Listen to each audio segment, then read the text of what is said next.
All right, so front foot elevated on a box that's about mid-shin height, and your front leg is going nice and forward. You're leaning into it.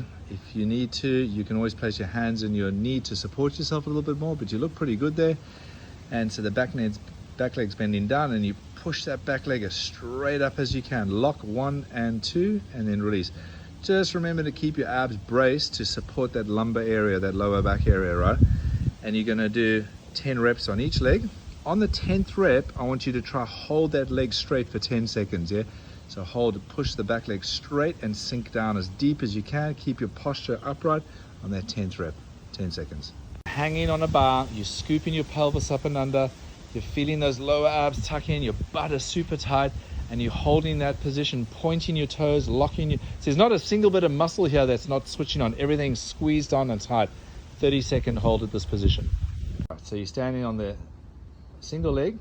The leg that you're standing on is the leg that's closest to the wall. As you hinge over, you're keeping your eyes pinged on the horizon.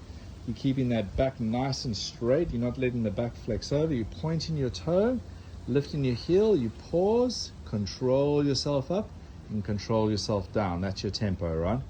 Point that back toe, feel the pause, feel the stretch, and pull it back up. On the 10th rep, you're going to hold it at the full range of motion, bent over for 10 seconds, and then come back up again.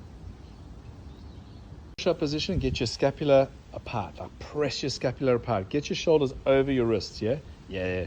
Now, squeeze your butt, squeeze your abs. Now, walk your tippy toes right up into your feet, or your hands as much as you can. Now, press into your shoulders and lift your heels up and push your weight up into your shoulders. Pause. 1, 2, 3. Now, press your weight back into your heels. Lock your legs. 1, 2, 3. That's 1 rep.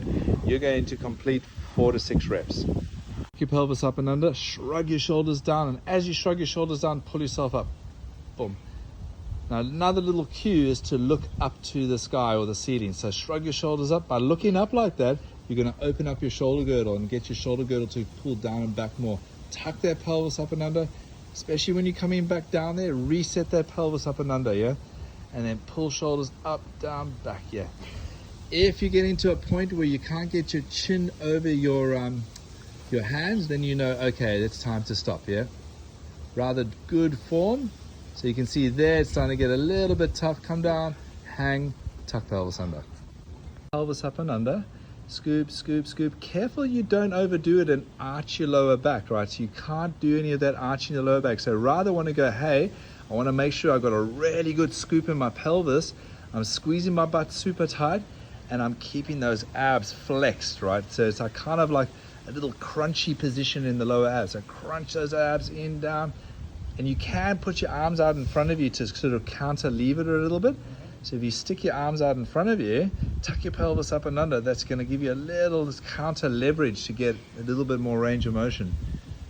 And so you're working for 10 repetitions on this one. And feel the range of motion. What can you work with? You'll feel this in your quads and your abs and your glutes working too. Into a pike position. So in yoga we call this a downward dog, and you're taking your head forward, forward, forward, forward. Tap your head on the ground, press up so you're keeping your hips nice and in a vertical position. Lift up onto your tippy toes, take your head forward, forward, forward, forward, and then press it up and try keep yourself always nice and vertical. The whole secret is to get those shoulders really as far forward as you can go. Keep the weight on your tippy toes so you're nice and vertical. Almost feel like you want to flip over forward when you're going down. 4 to 6 reps looks pretty good for you at the moment.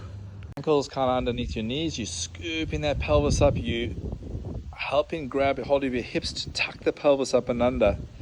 Hold it 5, 4, 3, 2, 1. And when you lower down, try to keep your pelvis tucked up and under, right?